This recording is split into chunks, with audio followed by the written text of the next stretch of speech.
Hello students, स्वागत है आपका हमारे यूट्यूब चैनल में। इस वीडियो में देखेंगे लघुत्तम समापवर्त एवं महत्तम समापवर्तक। ठीक है, तो सबसे पहले देखेंगे अपवर्त एवं अपवर्तक क्या होते हैं। तो अपवर्त क्या होता है, यदि कोई संख्या a संख्या b को पूर्णतः विभाजित कर दे तो b को a का अपवर्त कहेंगे, a को b का अपवर्तक कहेंगे। तो फॉर एग्जाम्पल 2 और 10, 10 को पूर्णतया विभाजित कर दे रही है इस केसेस में, तो 10 को 2 का अपवर्त कहेंगे और 2 को 10 का अपवर्तक कहेंगे। आई होप यहाँ तक क्लियर हो गया। अब देखते हैं लघुत्तम समापवर्त एवं महत्तम समापवर्त। लघुत्तम समापवर्त क्या होता है, वह छोटी से छोटी संख्या जो दी गई संख्याओं को पूर्णतया विभाजित कर दे, दी गई संख्याओं से पूर्णतया विभाजित हो जाए। वह छोटी से छोटी संख्या जो दी गई संख्याओं से पूर्णतया विभाजित हो जाए तो वह उस संख्या का लघुत्तम समापवर्ती कहलाएगा। महत्तम समापवर्ती क्या होता है कि वह बड़ी से बड़ी संख्या जो दी गई संख्याओं को पूर्णतया विभाजित कर दे तो वह उस संख्याओं का महत्तम समापवर्तक कहलाएगा। तो इनके निकालने की दो विधियां होती है, अभाज्य गुणनखंड विधि और भाग विधि। तो चलिए हम उन दोनों विधियों को इस वीडियो में देखेंगे। तो सबसे पहले हम देखेंगे लघुत्तम समापवर्त और महत्तम समापवर्तक की अभाज्य गुणनखंड विधि। तो चलिए शुरू करते हैं।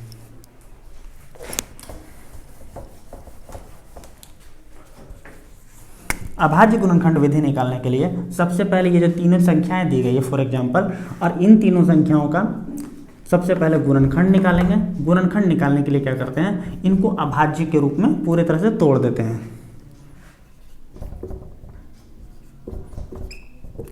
इसको अरेंज करके लिख लेते हैं। और 45 का क्या होता है,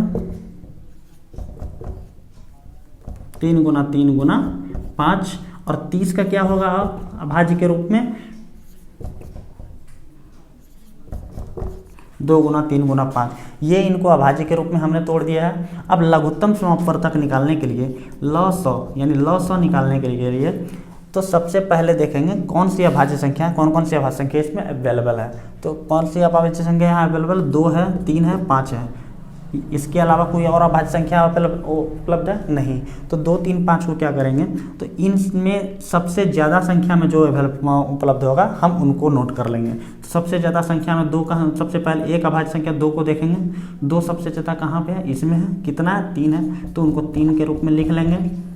फिर उसके बाद अगला अभाज्य संख्या कौन सा है, 3 है। 3 सबसे ज़्यादा कहाँ पे, यहाँ पे है। कितना है, 2 है, उनको नोट कर देंगे। उसके बाद अगला अभाज्य संख्या क्या है, 5 है। 5 को कितने मात्रा में है, सबसे ज़्यादा किस में है, दोनों में बराबर है। तो दोनों में बराबर है तो कोई बात नहीं, लेकिन जो अगर बराबर नहीं होता तो सबसे ज़्यादा जिसमें होता उसको हम नोट कर दें। तो सबसे ज़्यादा किस में है, अभी दोनों में बराबर है तो कोई नोट कर लेगा। अब इनको आपस में मल्टीप्लाई करिएगा। इनको मल्टीप्लाई करने के बाद तो आएगा आपका 360। तो इस तीनों संख्याओं का लॉ क्या हो गया, 360। यानी ये 360 जो है इन तीनों संख्याओं से पूर्णतया विभाजित हो जाएगी। इससे कोई भी छोटी संख्या इन तीनों से विभाजित नहीं होंगी। तो चलिए अब देखते हैं मौसा निकालने की अभाज्य विधि। मौसा क्या होता है, लॉ में हमने देखा कि जो सबसे अधिक मात्रा में है उनको हम उस अभाज्य को नोट करते हैं। मौसम में क्या करेंगे, उन्हीं अभाज्य को नोट करेंगे जो सबसे कम मात्रा में है और तीनों में है। तो क्या 2 तीनों में है, नहीं, 2 इसमें नहीं, इस वाले में नहीं है, तो 2 को नोट नहीं करेंगे। 3 क्या तीनों में है, तो हाँ 3 तीनों में, लेकिन कितनी मात्रा में सबसे कम है, सबसे कम इसमें है। तो सबसे कम कितनी मात्रा में, 1 ही 3 है, तो 1 ही 3 को नोट करेंगे। क्या वो अगला अभाज्य संख्या कौन सा, 5, क्या वो 5 तीनों में, नहीं, तो हम उनको नोट नहीं करेंगे। तो इस तरह से महत्तम समापवर्तक का हमारा निकल गया 3। तो ये थी अभाज्य गुणनखंड की विधि। अब देखते हैं भाग विधि। भाग विधि देखने के लिए सिंपली क्या करते हैं, भाग विधि से सबसे पहले हम देखते हैं लघुत्तम समापवर्त यानी एलसीएम। तो ये 3 संख्याएं दी गई है, इन्हीं तीनों संख्या को लेते हैं। इनकी भाग विधि निकालने के लिए सिंपली ये करते हैं, निकाल दिए। इनमें जो है अभाज्य संख्याओं से सबसे पहले भाग देना शुरू करते हैं। तो सबसे छोटी अभाज्य संख्या क्या होते हैं? 2। सबसे पहले 2 से विभाजित करके देखते हैं, क्या 2 से इनमें से कोई भी संख्या विभाजित हो रही है? हाँ बिल्कुल हो रही है, ये दोनों हो रही। और इसको तब तक विभाजित देंगे जब तक एक भी संख्या उनमें से विभाजित होती रहेंगी। चलिए शुरू करते हैं। तो 2 24 12 से 2 से 24 विभाजित होती है 12 बार में, तो उसको यहाँ 12 लिख दिए। और यहाँ पे 45 जो है 2 से विभाजित नहीं होती है, तो उसको एज इट इज लिख दिए। 30 2 से विभाजित होती है 15 बार में, इनको लिख दिए।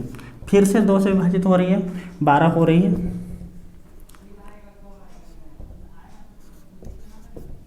अब 45 और 15 नहीं हो रही, उनको नोट कर देंगे। फिर से 2 यहाँ 3 बार में हो रही है, और 45 और 15 नहीं हो रही है, उनको एज इट इज रख देंगे। क्या 2 से अब कोई एक भी संख्या इसमें विभाजित हो रही है? नहीं हो रही है। तो अब क्या करेंगे? अगली अभाज्य संख्या से हम चेक करेंगे। तो अगली अभाज्य संख्या क्या होती है? 3 से विभाजित हो रही है, हाँ तीनों विभाजित हो रही है। तो 3 से विभाज्य तब तक देंगे जब तक एक भी संख्या विभाजित होती रहेंगी। तो 3 से 3 बार विभाजित होता है 1 बार में, 45 विभाजित होता है 15 बार में, 15 विभाजित होता है 5 बार में। अब भी क्या कोई संख्या 3 से विभाजित हो रही है? हाँ ये हो रही है, तो देते हैं 3 से विभाजित करके देखते हैं। तो ये हो रहा, ये 15 हुआ 5 बार में, 5 विभाजित नहीं होता, एज इट इज उतर गया। अब क्या 3 से कोई संख्या विभाजित हो रही है? नहीं। तो अब क्या करेंगे कि अगला अभाज्य संख्या से चेक करेंगे। अगली अभाज्य संख्या कौन सी है? 5। और 5 से विभाजित करने पर ये नीचे पूरा 1 आ गया, और जब 3 नीचे पूरा 1 आ जाए तो हम फाइनली स्टॉप हो जाएंगे। स्टॉप होने के बाद अब देखते हैं लघुत्तम समापवर्तक निकालने के लिए। लॉ निकालने के लिए क्या करेंगे? इन तीनों को इन संख्याओं को आपस में गुना कर देंगे। तो उन संख्याओं को आपस में गुना कर दिए, 2 गुना 2 गुना 2 गुना 3 गुना 3 गुना 5। इनको आपस में गुना करने पर आपको प्राप्त होगा 360। तो ये हमारा भाग विधि द्वारा लघुत्तम समापवर्तक था। अब भाग विधि द्वारा हम महत्तम समापवर्तक सवालों से देखते हैं। जैसे पहले नंबर के सवाल में देख लीजिए कि 72 और 68 का उच्चतम समापवर्तक ज्ञात करें। 72 और 68 का उच्चतम समापवर्तक ज्ञात करें। क्वेश्चन नंबर 1 में वहाँ लिखा हुआ है, आप देख सकते हैं। अब उनको भाग विधि द्वारा हम सॉल्व करके दिखाते हैं आपको, और ये उसी तरह से उसी विधि द्वारा ये भी विभाजित हो जाएंगे। तो चलिए 2 संख्या दी हुई है 72 और 68। तो इन दोनों में सबसे छोटी कौन है? ये है। तो इसमें भाग विधि द्वारा महत्तम समापवर्तक निकालने के लिए छोटी संख्या से बड़ी संख्या को भाग देंगे। छोटी संख्या से बड़ी संख्या को भाग देंगे। तो क्या ये पूर्णतया कट रही है? नहीं। तो चलिए देखते हैं। 4 शेष बचता है। तो अब क्या कर दें, जब शेष बचता है तो शेष को एज हम भाजक के रूप में ले लेते हैं, और भाजक को पिछले वाले भाजक को भाज्य के रूप में प्रदर्शित कर देते हैं। तो अब ऐसा तब तक करते हैं जब तक कि पूर्णतया विभाजित ना हो जाए। तो ये देखते हैं। तो 4 से 68 हाँ हो पूर्णतया विभाजित हो गई है 17 बार में। तो ये जो संख्या पूर्णतया विभाजित कर देगी वही संख्या मौसौ होगा। यानी 4 इनको पूर्णतया विभाजित कर दिया, तो ये 4 मौसौ 72 और 68 का मौसौ महत्तम समापवर्तक या उच्चतम समापवर्तक होगा। तो मौसौ बराबर 4। यहाँ तक आपको आई होप कि क्लियर हो गया होगा। अब चलिए अगला क्वेश्चन नंबर 2 देखते हैं। क्वेश्चन नंबर 2 में दिया हुआ है, और क्वेश्चन नंबर 2 में देखने के लिए हमको एक छोटा सा कॉन्सेप्ट की आवश्यकता होगी। वो कॉन्सेप्ट होगा भिन्नों का लॉसौ और मौसौ। भिन्न का एलसीएम एंड एचसीएफ। भिन्न का एलसीएम एंड एचसीएफ निकालने के लिए तो सबसे पहले इनके लिए एक फॉर्मूला देखते हैं। भिन्न का लॉसौ बराबर, तो कोई भिन्न जैसे होता है ए और बी। ए को अंश कहते हैं, बी को हर कहते हैं। ए को अंश कहते हैं और बी को हर कहते हैं। और इनका लघुत्तम समापवर्तक निकालने के लिए तो अंशों का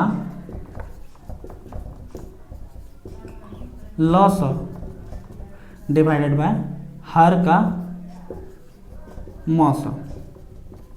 भिन्न का लॉसो निकालने के लिए अंशों का लॉसो बटे हर का मौसो, और उसी तरह से भिन्न का मौसो बराबर अंशों का मौसो डिवाइडेड बाय हर का लॉसो। ठीक है, ये दो फॉर्मूला है। तो वहाँ पे हमारा दूसरा नंबर का सवाल में आते हैं। दूसरे नंबर के सवाल में हमको क्या दिया हुआ है 1.43, क्वेश्चन नंबर 2। उसमें देखते हैं 1.43, इनको अगर हम भिन्न में देखते हैं, भिन्न में तो तोड़ने के लिए क्या कर रहे हैं, दाहिने से आप देखिए कितने अंकों के बाद दशमलव है, 2 अंकों के बाद नीचे पहले एक, नीचे कुछ भी नहीं होता तो 1 होता है बटा में, और यहाँ दाहिने से कितने अंकों के बाद दशमलव है, 2 अंकों के बाद, तो 2 शून्य बैठा देंगे और दशमलव यहाँ पे हटा देंगे, तो 143/100 इसका दशमलव रूप यही होगा। तो अब अगली संख्याओं को भी इसी तरह से बाकी संख्याओं को भी दशमलव रूप में कर लेंगे। तो अगला संख्या क्या है 1.87, और इनका दशमलव रूप होगा 187/100, और अगला है 20.9, इसका भिन्न रूप होगा 209/10। अब इनका मौसो हमको निकालना है, क्या है मौसो ज्ञात करें। तो इनका मौसो निकालने के लिए तो क्या करेंगे 209, सॉरी क्रमबद्ध लिखते हैं 187 और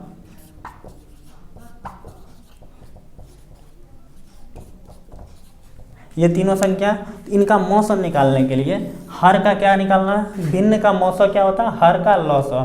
तो हर का लॉसो ये तीनों 10, 100 और 100, ये 3 हर है, तीनों का अगर लॉसो आप निकालते हैं, लघुत्तम समापवर्तक आप निकालते हैं, किसी भी विधि से आप निकाल के देखिए तो आपका आएगा 100।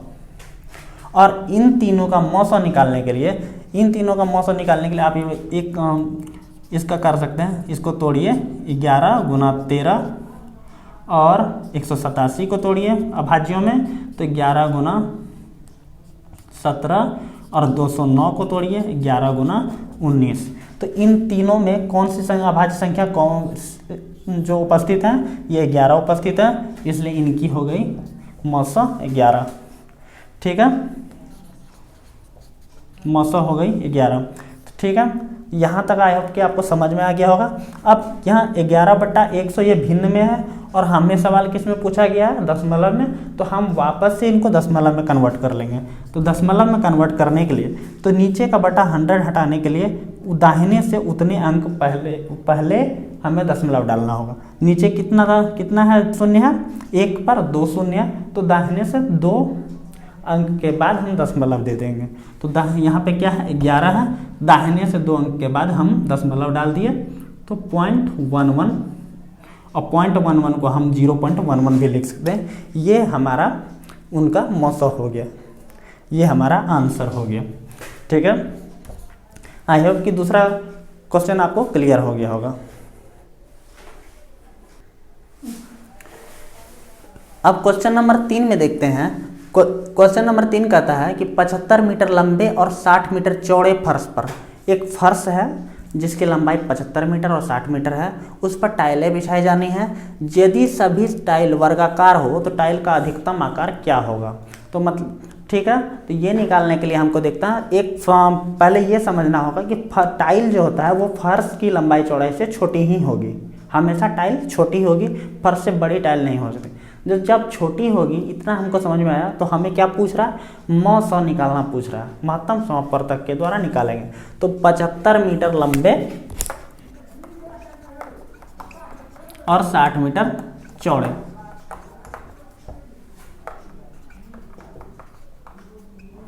ठीक है, तो इनका मौसो आपस में निकालेंगे। तो इनका मौसो निकालने के लिए क्या करते हैं, भाग विधि का ही हम प्रयोग कर लेते हैं। तो छोटी संख्या से बड़ी संख्या को भाग देने की कोशिश करेंगे। तो ये भाग तो पूर्णतया नहीं लगा, तो 15। फिर क्या करेंगे, तो जो शेषफल बचा, शेषफल को भाजक बना देंगे और भाजक को वापस से यहाँ रख देंगे। भाज्य के स्थान पर रख देंगे और तब तक करेंगे जब तक पूर्णतया विभाजित तो नहीं ना हो जाए। और जब पूर्णतया विभाजित जिस संख्या से होगी वही होगा मौसम। तो पूर्णतया विभाजित किससे होगी? इनसे 15 से, ये वो हो गई। तो ये 15 हो गया मौसम। तो टाइल का अधिकतम आकार क्या होगा?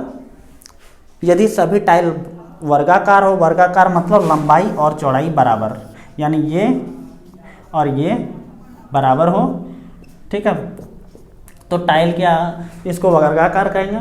वर्गाकार जब होगा तो अधिकतम आकार टाइल का क्या होगा, जिससे कि हम पूरा फर्श पर एक जैसा टाइल हम लगा सकें, तो वो होगा 15 मीटर। तो 15 मीटर का टाइल जो है, वर्गाकार टाइल हम पूरे फर्श पर लगा सकते हैं। तो 15 मीटर हमारा आंसर हो गया। तो अगला सवाल, 3 नंबर सवाल यहाँ तक क्लियर। अगला सवाल में देखते हैं। अगला सवाल क्या कहता है कि 3 घंटियाँ क्रमशः 20 मिनट, 30 मिनट और 40 मिनट के अंतराल पर बजती हैं। 3 घंटियाँ हैं जो 20 मिनट, 30 मिनट और 40 मिनट के अंतराल पर बजती हैं। यदि तीनों घंटियाँ एक साथ सुबह 11 बजे बजती हैं तो वो तीनों घंटियाँ एक साथ पुनः कब बजेंगी? तो ये जो है 20 तो 11:20 पर एक बजेगा, 11:40 पर दूसरा बजेगा, 11:30 पर तीसरा बजेगा। तो इस तरह से ऐसा कौन सा टाइम आएगा तो जब तीनों घंटियाँ साथ बजेंगी। तो ऐसे करके हम टाइम लंबा हो रहा है तो 30 मिनट में तो नहीं हो रहा, 20, 30 या 40 मिनट में तो नहीं हो रहा है। तो हमें क्या ज्ञात करना है? लॉसा ज्ञात करना है। ठीक है, जब हमें बड़ा ज्ञात करना हो तो हमें लॉसा ज्ञात करना है। तो लॉसा निकालने के लिए 20, 30 और 40 का लॉसा आप निकाल लीजिए। लॉसा निकालने के लिए हमने भाग विधि में आपको बताया, आप अभाज्य गुणनखंड विधि का भी प्रयोग कर सकते हैं। चलिए निकालते हैं।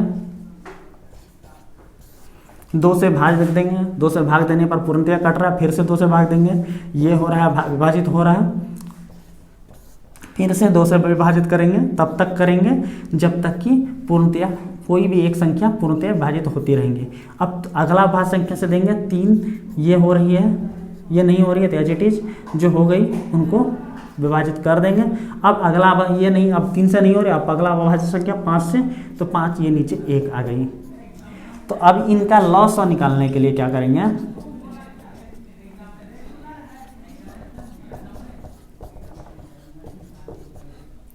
और इन सबको आपस में गुना कर देंगे।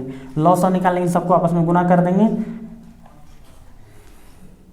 और लॉसा निकलेगा 120। यानी वो तीनों घंटे एक साथ 120 मिनट यानी 30 मिनट 40 मिनट पर 20 मिनट 30 मिनट 40 मिनट पर एक साथ बजती के अंतराल पर बज रही है। तो तीनों घंटे 120 मिनट के बाद एक साथ बजेंगी। तो सुबह कितने बजे बजी थी? 11 बजे, यानी 11 AM में बजी थी। और अगली बार बजेगी 11 AM यानी 120 मिनट बाद। 160 मिनट का 1 घंटा होता है, 120 मिनट का 2 घंटा होगा।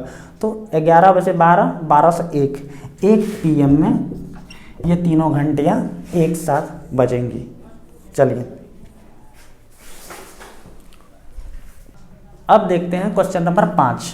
क्वेश्चन नंबर 5 क्या बताता है कि 2 संख्याओं का अनुपात x है। ठीक है, तो अनुपात क्या दिया हुआ हमको? x। यदि संख्या अनुपात में है 4:5 है तो हम इनको क्या करेंगे? तो दोनों संख्या, तो प्रथम संख्या क्या निकलेगा? 4:1 है, तो कोई चीज़ कॉमन होगा, यानी तो 4 × x और दूसरा 5 × x। तो 2 संख्या, तो दोनों संख्या, जो पहला संख्या क्या होगा? 4x, दूसरा संख्या होगा 5x। और एक बात यहाँ पे नोट करने वाली है कि जब कोई 2 संख्या अनुपात में हो, जब कोई 2 संख्या अनुपात में हो और उनको इस रूप में लिखेंगे तो ऐसे केसेस में हमेशा x जो है उन दोनों संख्याओं का मौसा होगा। x ऐसे केसेस में हमेशा इन दोनों संख्याओं का मौसा होगा, महत्तम समापवर्ती होगा। अब एक और फॉर्मूला लिखने वाला है, एक और फॉर्मूला यहाँ पे नोट करिए। तो जब कोई भी 2 संख्या होती है तो दोनों संख्याओं का गुणनफल उसके लॉसा और मौसा का गुणनफल के बराबर होता है। यानी दोनों संख्याओं का मौसा को आपस में गुना करेंगे और दोनों संख्याओं को गुना करेंगे